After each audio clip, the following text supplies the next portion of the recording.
Hi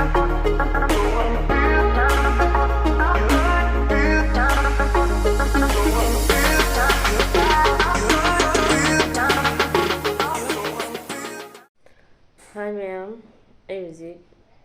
ꯍꯤꯟꯖꯥꯡ ꯅꯥꯄꯤ ꯂꯣꯏꯈ꯭ꯔꯦ ꯁꯕꯖꯤ ꯂꯩꯕ ꯆꯠꯂꯨꯒꯦ ꯑꯩꯈꯣꯏ ꯃꯄꯥꯟꯗ ꯌꯥꯝ ꯁ꯭ꯀꯨꯇꯤꯗ ꯆꯠꯂꯗꯤ ꯌꯥꯝ ꯏꯪꯉꯦꯕꯀꯣ ꯃꯌꯥꯝ ꯑꯗꯨꯗꯨꯅꯅꯦ ꯑꯩ ꯑꯗꯨꯝ ꯇ꯭ꯔꯦꯛ ꯁꯨꯠ ꯑꯃꯈꯛ ꯂꯤꯠꯁꯜꯂꯦ ꯑꯗ ꯂꯤꯠꯁꯜꯂꯕ ꯏꯪꯉꯦ ꯈꯣꯡ ꯈꯅꯥꯎꯒꯁꯦ ꯏꯪꯉꯛꯀꯩ ꯂꯋꯥꯏꯒꯁꯦ ꯏꯪꯉꯛꯀꯩ ꯂꯋꯥꯏꯕꯨꯗꯤ ꯍꯦꯜꯃꯦꯠ ꯎꯞꯄꯅꯤꯀꯣ ꯑꯗꯣ ꯍꯛꯆꯥꯡꯗꯁꯨ ꯏꯪꯉꯦꯕ ꯃꯅꯤꯡꯗ ꯐꯝꯕꯅꯤꯅ ꯑꯗꯨꯅ ꯑꯩ ꯇ꯭ꯔꯦꯛ ꯁꯨꯠꯁꯦ ꯂꯤꯠꯁꯜꯂꯦ ꯑꯗꯨ ꯂꯣꯏꯔꯒ ꯍꯧꯖꯤꯛ ꯕꯖꯥꯔ ꯆꯠꯂꯅꯤ ꯍꯤꯟꯖꯥꯡ ꯑꯃꯐꯥꯎ ꯂꯩꯇꯦ ꯕꯖꯥꯔ ꯍꯥꯏꯗꯤꯀꯣ ꯅꯔꯥꯡꯒꯤ ꯕꯖꯥꯔꯗ ꯆꯠꯂꯔꯣꯏ ꯑꯩꯈꯣꯏ ꯁꯤꯗ ꯃꯦꯟ ꯔꯣꯗ ꯑꯃꯈꯛ ꯂꯩꯌꯦꯕ ꯒꯦꯠ ꯍꯣꯁꯄꯤꯇꯥꯜ ꯃꯅꯥꯛꯇ ꯑꯃꯈꯛ ꯕꯖꯥꯔ ꯑꯃꯈꯛ ꯂꯩ ꯀꯩꯅꯣꯝ ꯖꯒꯥ ꯍꯥꯏꯕꯅꯤ ꯑꯗꯨ ꯖꯒꯥꯗꯣ ꯀꯥꯎꯈ꯭ꯔꯦ ꯑꯗꯨꯁꯨ ꯑꯩ ꯍꯣꯔꯦꯟ ꯃꯐꯝꯗ ꯎꯍꯜꯂꯛꯀꯦ ꯃꯌꯥꯝ ꯑꯩꯅ ꯁꯕꯖꯤ ꯀꯔꯤ ꯀꯔꯤ ꯂꯩ ꯍꯥꯏꯗꯣ ꯅꯔꯥꯡꯒꯤꯒ ꯑꯗꯨꯒ ꯀꯅꯥꯅ ꯑꯗꯨꯗꯤ ꯗꯨꯀꯥꯟ ꯃꯆꯥꯅꯤꯅꯀꯣ ꯁꯨꯝ ꯇꯥꯡꯉꯦꯕ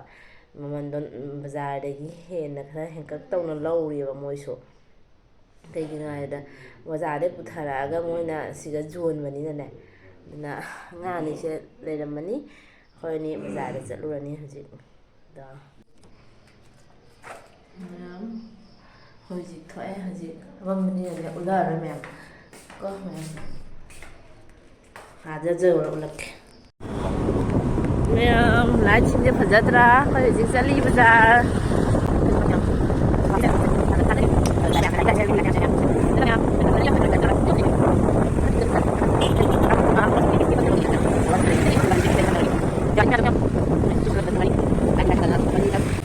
ꯂꯧꯈ꯭ꯔꯅꯤ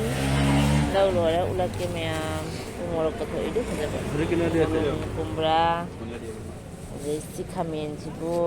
ꯂꯨꯄꯥ ꯍꯨꯝꯐꯨꯒ ꯍꯥꯏꯔꯅ ꯑꯩꯅ ꯅꯤꯐꯨ ꯂꯧ ꯍꯥꯏꯕ ꯃꯣꯏꯅ ꯐꯔꯦ ꯁꯦꯠ ꯑꯃ ꯂꯧꯅꯤ ꯑꯗꯨꯗ ꯆꯠꯄꯤꯅꯦ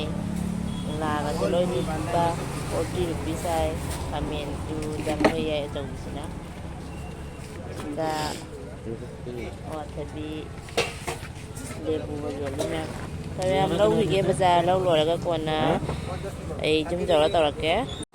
ꯂꯣꯏꯔꯦ ꯃꯌꯥꯝ ꯑꯩꯈꯣꯏ ꯕꯖꯥꯔ ꯇꯧꯕ ꯁꯤꯅꯤ ꯂꯧꯔꯤꯁꯦ ꯃꯌꯥꯝ ꯌꯨꯝ ꯌꯧꯔꯒ ꯎꯍꯜꯂꯛꯀꯦ ꯃꯌꯥꯝ ꯇꯤꯜꯍꯧ ꯃꯅꯥ ꯈꯔ ꯌꯥꯎꯔꯤꯁꯦ ꯅꯨꯄꯥꯁꯤꯅ ꯍꯦꯟꯕꯤꯔꯛꯏꯅꯦ ꯃꯌꯥꯝ ꯈꯔ ꯂꯩꯕꯗꯨ ꯒꯥꯔꯤ ꯑꯦꯛꯁꯤꯗꯦꯟ ꯇꯧꯅꯩꯕ ꯃꯌꯥꯝ ꯈꯔꯅ ꯃꯤ ꯃꯌꯥꯝ ꯂꯣꯏ ꯊꯤꯡꯈꯔꯦ ꯀꯟꯅꯔꯤꯕ ꯃꯌꯥꯝ ꯅꯨꯡꯗꯥꯡꯅꯤꯅꯅꯦ ꯃꯤꯁꯦ ꯍꯥꯏꯗꯤ ꯇꯥꯔꯅꯤꯡꯁꯦ ꯊꯦꯛꯅꯕꯁꯤꯒꯅꯦ ꯁꯤꯗ ꯇꯧꯔꯤꯑꯕ ꯑꯩꯈꯣꯏ ꯒꯂꯤꯅꯤ ꯈꯟꯅꯍꯧꯔꯤ ꯍꯧꯖꯤꯛ ꯃꯌꯥꯝ ꯗꯦꯋꯥꯂꯤꯒꯤ ꯃꯌꯥꯝ ꯐꯖꯗ꯭ꯔꯥ ꯑꯩꯈꯣꯏ ꯒꯂꯤꯁꯤꯗ ꯇꯧꯔꯤꯕꯗꯨꯗꯤ ꯌꯥꯝ ꯐꯖꯩ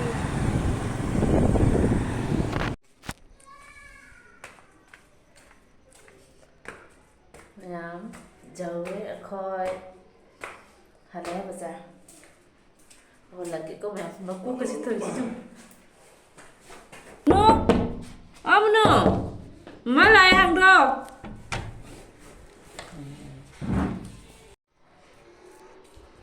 ꯃꯌꯥꯝ ꯏꯆꯥꯅꯨꯄꯥꯒ ꯏꯆꯥꯅꯨꯄꯤꯒ ꯑꯗꯨ ꯑꯃꯅ ꯇꯤꯚꯤ ꯌꯦꯡꯉꯦ ꯁꯦꯁꯤꯒ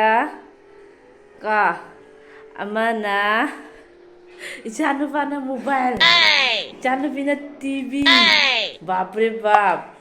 ꯏꯆꯥꯅꯨꯄꯥꯒ ꯏꯆꯥꯅꯨꯄꯤꯒꯅ ꯇꯤꯚꯤ ꯌꯦꯡꯉꯝꯃꯤ ꯅꯨꯡꯉꯥꯏꯗꯅ ꯂꯥꯏꯔꯤꯛ ꯄꯥꯕꯒ ꯂꯣꯏꯁꯜꯂꯝꯗꯅ ꯑꯗꯨ ꯌꯥꯝ ꯐꯖꯅ ꯂꯣꯏꯁꯜꯂꯦ ꯍꯧꯖꯤꯛꯄꯨꯗꯤ ꯄꯨꯡ 9 ꯇꯥꯔꯦꯗ ꯑꯩꯅꯕꯨꯗꯤ ꯂꯣꯏꯁꯜꯂꯒ ꯀꯩꯅꯣ ꯇꯧꯔꯣ ꯍꯥꯏꯅ ꯍꯥꯏꯔꯝꯕ ꯖꯨ ꯑꯩ ꯕꯖꯥꯔ ꯄꯣꯠꯇꯤ ꯀꯥꯏꯅꯣ ꯀꯥꯏꯗꯨꯗ ꯁꯣꯟꯗ ꯆꯠꯂꯨ ꯁꯣꯟꯗ ꯍꯥꯏꯔꯦ ꯇꯥꯟꯕꯤꯔꯦ ꯑꯩꯉꯣꯟꯗ ꯁꯦꯡꯒꯤꯇꯨ ꯃꯃꯥ ꯎꯍꯟꯈꯤꯒꯦ ꯕꯖꯥꯔꯁꯦ ꯑꯁꯤꯅꯤ ꯃꯌꯥꯝ ꯑꯩ ꯁꯤꯒꯩ ꯎꯠꯂꯛꯑꯒꯦ ꯑꯁꯤ ꯁꯨꯝ ꯐꯨꯜ ꯀꯣꯕꯤ ꯂꯧꯔꯛꯑꯦ ꯑꯗꯩꯗꯤ ꯃꯨꯂꯥ ꯁꯤ ꯃꯥꯅ ꯍꯦꯟꯕꯤꯔꯛꯏꯅꯤ ꯃꯌꯥꯝ ꯃꯥꯅꯅꯦ ꯄꯥꯏꯀꯣꯝꯁꯦ 3ꯈꯛ ꯇꯧꯔꯛꯄꯅꯤ ꯑꯗꯩꯗꯤ ꯕꯤꯟꯁꯤꯒ ꯂꯩꯔꯦ ꯃꯌꯥꯝ ꯒꯥꯖꯔꯁꯦ ꯑꯉꯥꯡꯁꯤꯡꯒꯤꯅꯦ ꯑꯩꯅ ꯑꯗꯨꯝ ꯌꯥꯝ ꯂꯩꯁꯜꯂꯒ ꯄꯠꯂꯦꯅ ꯃꯣꯏ ꯄ꯭ꯂꯥꯎ ꯑꯦꯛꯖꯤꯟ ꯈꯔ ꯍꯥꯞꯅꯕꯩꯅ ꯍꯤꯗꯥꯛ ꯂꯩꯁꯜꯂꯁꯨ ꯃꯥꯡꯉꯦꯅ ꯑꯗꯩꯗꯤ ꯐꯗꯤꯒꯣꯝ ꯂꯨꯄꯥ 10ꯒꯤ 3 ꯈꯛ ꯇꯧꯕꯤꯔꯛꯏ ꯃꯌꯥꯝ ꯑꯗꯨ ꯃꯣꯔꯣꯛ 10ꯒꯤ ꯄꯣꯔꯛꯑꯦ ꯃꯣꯔꯣꯛꯁꯦ ꯎ ꯃꯣꯔꯣꯛ ꯂꯩ ꯍꯥꯏꯅ ꯑꯗꯩꯗꯤ ꯃꯅꯥꯇꯥꯕꯤ ꯀꯣꯕꯤ ꯃꯌꯥꯝ ꯀꯨꯝꯕ꯭ꯔꯥ ꯑꯃꯈꯛ ꯄꯣꯔꯛꯑꯦ ꯑꯁꯤꯅꯤ ꯄꯣꯡ ꯍꯋꯥꯏꯁꯦ ꯑꯩꯅ ꯇꯥꯖꯥ ꯆꯥꯅꯒꯦꯅꯀꯣ ꯁꯤꯈꯛ ꯄꯣꯔꯛꯑꯦ ꯃꯌꯥꯝ ꯄꯋꯥ ꯑꯃꯈꯛꯇꯅꯤ ꯄꯣꯔꯛꯏꯁꯦ ꯂꯨꯄꯥ 10 ꯄꯤꯔꯝꯃꯤ ꯑꯗꯩꯗꯤ ꯁꯤꯗ ꯂꯩꯔꯦ ꯑꯣꯜ ꯀꯣꯕꯤꯒꯁꯦ ꯌꯥꯝꯅ ꯂꯩꯁꯟꯕ ꯌꯥꯗꯦ ꯃꯌꯥꯝ ꯄꯨꯃꯛꯏ ꯈꯪꯕ꯭ꯔꯥ ꯑꯗꯨꯅ ꯃꯈꯥꯏ ꯑꯃꯒ ꯄꯨ ꯂꯥꯛꯑꯦ ꯑꯩꯅ ꯑꯗꯩ ꯀꯦꯞꯁꯤꯀꯝꯁꯦ 3 ꯈꯛꯀ ꯄꯨ ꯂꯥꯛꯑꯦ ꯉꯧ ꯆꯥꯅꯒꯦꯅ ꯑꯗ ꯑꯇꯩꯗꯤ ꯁꯤꯗ ꯂꯩꯔꯦ ꯃꯌꯥꯝ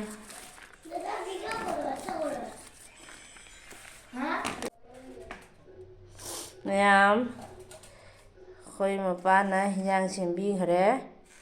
ꯑꯩꯅ ꯍꯧꯖꯤꯛ ꯑꯇꯥ ꯇꯣꯛꯂꯛꯑꯅꯤ ꯃꯥꯅ ꯍꯤꯟꯖꯥꯡ ꯉꯧꯕꯤꯅꯤ ꯍꯥꯏ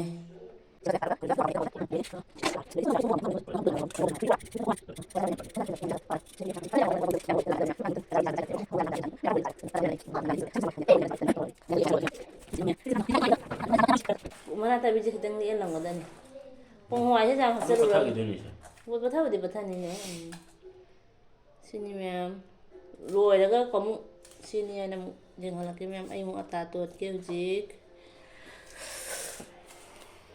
अता तोड़पसे होय नहीं 10 AM में छुट्टी होगा बैग लेकर जाएगा शायद टिफिन भी ले जाना पड़ेगा टिफिन छोटा बैग हाँ छोटा बैग होने से ही चलेगा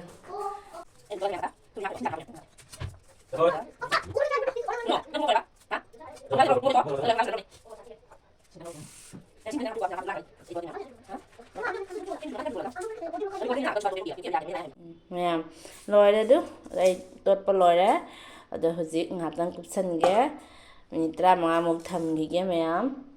ꯑꯗꯣ ꯍꯧꯖꯤꯛ ꯑꯩ ꯑꯉꯧꯕ ꯁꯦꯝꯕ ꯂꯣꯏꯈ꯭ꯔꯦ ꯃꯌꯥꯝ ꯑꯗꯨ ꯎꯔꯤꯌꯣ ꯄꯣꯡ ꯍꯋꯥꯏꯌꯣ ꯑꯗꯩꯗꯤ ꯀꯣꯕꯤ ꯃꯅꯥ ꯑꯥꯂꯨ ꯑꯗꯨꯗꯩꯗꯤ ꯀꯦꯞꯁꯤꯀꯝꯁꯦ ꯍꯥꯞꯇ꯭ꯔꯦꯗ ꯑꯩꯅ ꯍꯌꯦꯡ ꯑꯥꯂꯨꯒ ꯃꯌꯥꯝ ꯑꯩꯈꯣꯏꯒꯤ ꯑꯉꯧꯕꯗꯣ ꯂꯣꯏꯔꯦ ꯑꯩ ꯎꯍꯜꯂꯛꯀꯦ ꯑꯗꯨ ꯃꯩꯈꯨꯒ ꯀꯥꯏ ꯕꯪ ꯕꯪ ꯉꯁꯥꯏ ꯖꯥꯝꯗ꯭ꯔꯥ ꯃꯌꯥꯝ ꯑꯗꯣ ꯍꯧꯖꯤꯛ ꯉꯧꯈ꯭ꯔꯒꯀꯣ ꯑꯗ ꯄꯤꯛꯁꯟꯈ꯭ꯔꯦ ꯍꯥꯏꯗꯤ ꯂꯤꯛꯁꯟꯈ꯭ꯔꯦ ꯃꯌꯥꯝ ꯑꯗ ꯁꯤꯅꯤ ꯑꯩꯈꯣꯏꯒꯤ ꯑꯉꯧꯕꯗꯤ ꯂꯣꯏꯔꯦ ꯈꯨꯝꯖꯤꯟꯈ꯭ꯔꯒꯦ ꯑꯗꯣ ꯍꯧꯖꯤꯛ ꯁꯤꯅꯤ ꯃꯌꯥꯝ ꯑꯩ ꯍꯧꯖꯤꯛ ꯇꯟ ꯍꯧꯕꯁꯨ ꯂꯣꯏꯔꯦ ꯑꯉꯧꯕꯁꯨ ꯂꯣꯏꯔꯦ ꯑꯩꯈꯣꯏ ꯍꯧꯖꯤꯛ ꯆꯥꯔꯅꯤ ꯑꯇꯩꯁꯨ ꯂꯩꯀꯣ ꯑꯉꯧꯕ ꯃꯌꯥꯝ ꯑꯃ ꯁꯤꯒ ꯂꯩꯗꯣ ꯑꯉꯧꯕ ꯑꯗꯨ ꯑꯣꯛꯇ꯭ꯔꯒ ꯂꯧꯅꯤꯁꯦ ꯁꯤꯒ ꯇꯟꯁꯨ ꯂꯩꯔꯤ